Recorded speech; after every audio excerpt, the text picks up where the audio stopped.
Hai guys, gimana nih kabarnya? Semoga terus semangat menjalani hari ya. Di antara kalian nih, ada nggak sih yang suka banget nonton YouTube? Pasti tahu dong beberapa YouTuber Indonesia yang terkenal. Contohnya tuh Jovialda Lopez, Andovida Lopez, Reza Arab, dan juga Tommy Lim. Tahu dong kalau misalnya sekarang mereka tuh punya film sendiri.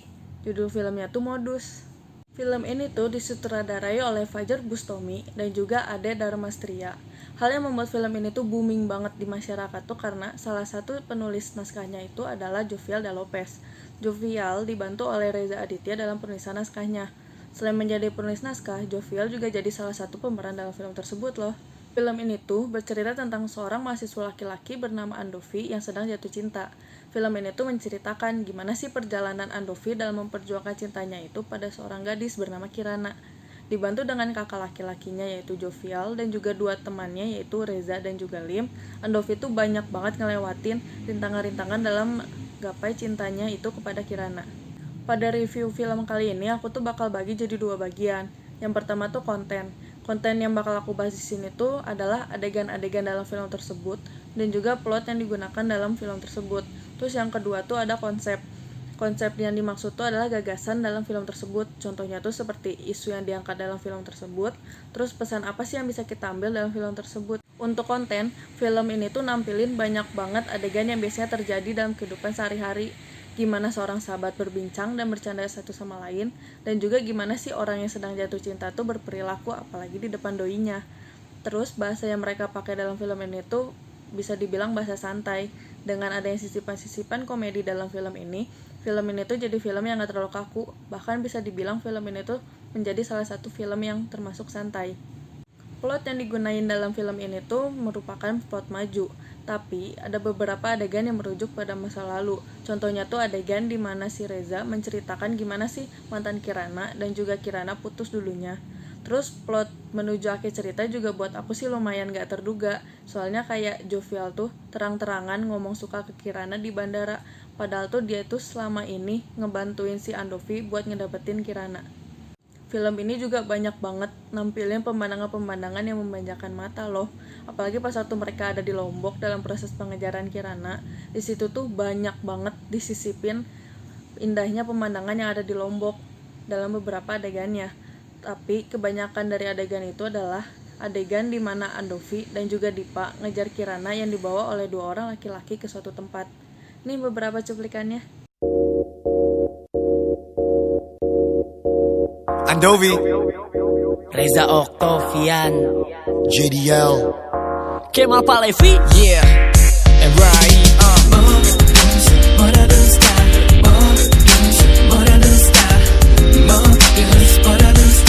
Kita semua pasti pernah kena modus,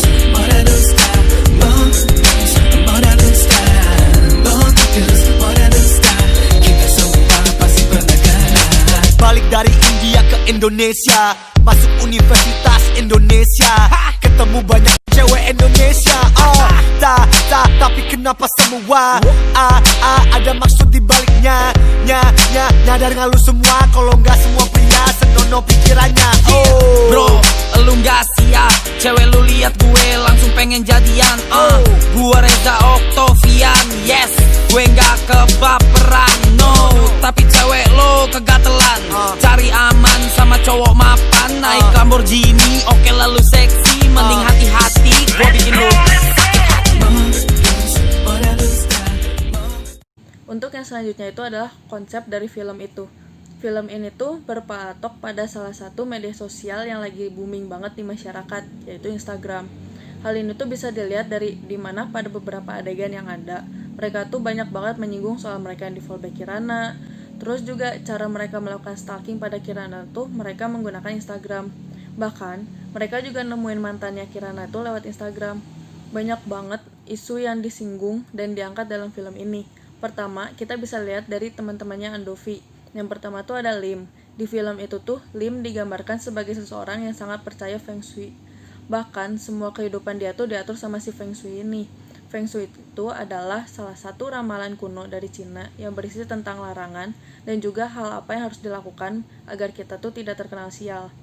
Masih banyak banget orang-orang zaman sekarang yang masih mempercayai dan berpegang teguh pada Feng Shui dalam kehidupan sehari-hari mereka. Terus yang kedua tuh ada Reza. Reza tuh digambarkan sebagai satu-satunya teman mereka yang kaya banget. Bahkan dia tuh suka ngebagi-bagiin uang gitu aja. Ada satu adegan dimana dia tuh minta uang koin 100 perak buat kerok, dan dia tuh ngebalikinnya tuh pakai uang 100.000. Dia juga bisa dibilang sebagai sumber duit teman-temannya, dimana pas waktu mereka pergi ke Lombok, itu pun semuanya pakai duitnya si Reza. Hal ini tuh menurut aku relevan banget sama kehidupan kita sekarang, dimana banyak banget orang-orang yang dimanfaatin sama teman-teman mereka karena harta mereka. Selanjutnya tuh ada Dipa. Dipa tuh digambarkan sebagai salah satu saingan terberat Andovi buat dapetin si Kirana. Dipa tuh teman dekat Kirana sejak mereka ujian masuk perkuliahan, dan dia tuh digambarkan sebagai sosok yang melambai. Diam-diam ternyata dia tuh suka sama Kirana, dan emang berencana buat ngejauhin Kirana dari semua cowok yang berusaha ngedeketin Kirana, biar dia tuh bisa ngedapetin Kirana seutuhnya. Dan ternyata dia tuh sebenarnya cowok normal yang nggak melambai. Dia tuh bilang kalau misalnya dia melambai itu biar bisa dekat sama Kirana, dan karena dia suka dengan Kirana.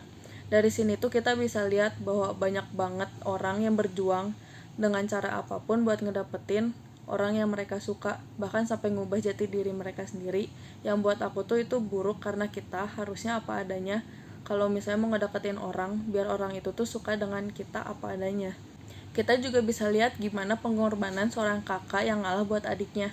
Jovial juga sebenarnya suka sama Kirana, tapi mutusin buat tetap bantu Andovi buat ngedapetin cinta Kirana. Bahkan semua rencana yang ada di film itu tuh semuanya adalah rencana Jovial. Sekalipun ada beberapa adegan nih dimana si Jovial tuh ngagagalin momen Andovi bareng Kirana berduaan. Contohnya tuh adegan saat Andovi dan Kirana ada di depan kafe dan lagi hujan. Bahkan dia juga yang ngeyakinin Kirana buat cinta juga ke Andovi, dan kayak ngedorong Kirana gitu buat ngejar si Andovi ini. Pesan yang bisa kita ambil dari film ini tuh, keluarga tuh bakal terus ngebantu kita apapun yang terjadi, dan keluarga gak bakal mungkin ngehianatin kita, apalagi sampai ngerusak hubungan keluarga cuma karena perempuan ataupun laki-laki. Jovial tuh bisa jadi contoh kakak yang baik, dimana dia tuh gak egois dan cuma mentingin dirinya sendiri, tapi dia tetap kayak ngorbanin perasaannya tuh biar adiknya senang. Tapi sayangnya buat aku, acting dari para pemeran dalam film itu tuh masih kurang. Kayak feel yang harusnya kita dapat dari acting si pemeran tuh malah kurang kena di hati. Contohnya tuh adegan dimana Kirana dibawa oleh 2 orang laki-laki ke suatu tempat. Dia tuh harusnya ketakutan dan kayak berusaha ngelepasin diri gitu, tapi acting yang dia tunjukin tuh malah kayak orang yang pasrah dan gak ada usaha buat ngelepasin diri. Terus ada juga adegan dimana penjaga di lapangan lepas landas yang harusnya nangkap Andovi, tapi dia tuh akhirnya malah jadi nangkap satpam penjaga bandara. Buat aku pribadi, adegan itu tuh terlalu maksain dan gak natural. Terus ada juga beberapa pemeran lain yang menurut aku tuh masih kaku dalam acting. Mungkin segitu dulu aja review film Modus yang bisa aku jabarin. Kalau menurut kalian gimana? Boleh komen di bawah ya. Makasih udah nonton, and see you next time.